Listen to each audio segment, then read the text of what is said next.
အားလုံးပဲမင်္ဂလာပါခင်ဗျကျွန်တော်စီမှာ Braille Wi-Fi ဆရာဆက်လေးတွေ install အသစ်ပြန်လည်ပြီးရောက်ရှိထားပါတယ်ဗျ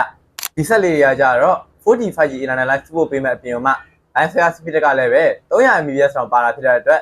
ဆိုင်သုံးမလားလုပ်ငန်းတွေပဲအသုံးပြုမလားတော်တော်ရတာအနေနဲ့ပဲအသုံးပြုကျင်လားအကုန်လုံးကိုအဆင်ပြေပြေအသုံးပြုလို့ရမယ့်ဆက်လေးတွေဖြစ်ပါတယ်ဗျဆက်တွေကလည်းပဲ battery percent နဲ့3000 4000 5000 1000အမျိုးအစားလိုက်ပါရှိမဲ့အပြင်မှာအကိုတို့အနေနဲ့ internet line ရဲ့ data sync ကAtom Mitel Orido MBT စိတ်နေသက်ရပလန်ကတ် Wi-Fi ကတ်တွေကိုထည့်ပြီးတော့အသုံးပြုလို့ရအောင်မှာဖြစ်ပါတယ်ဗျကျွန်တော်စီမှာ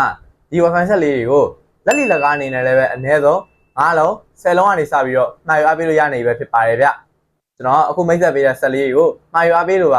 ကျွန်တော်ရဲ့ဖုန်းနံပါတ် Viber လေးဖြစ်တဲ့39 429 836 Viber လေးကိုဆက်သွယ်မှာလို့ရပြီးတော့ဆိုင်ရိုးတော့ကြည့်ရတဲ့ customer များအတွက်ကကြတော့ရန်ကုန်တင်ကန်းညွန့်မြို့နယ်၄တောင်ကလမ်းမကြီးဘော်ရင်မှတ်တိုင်းရွှေကိန်းနေအရာဝင်းထဲမှာဆိုင်ကလေးဖွင့်လှစ်ပေးထားပါတယ်ဗျအားလုံးကိုကျေးဇူးတင်ပါတယ်ခင်ဗျ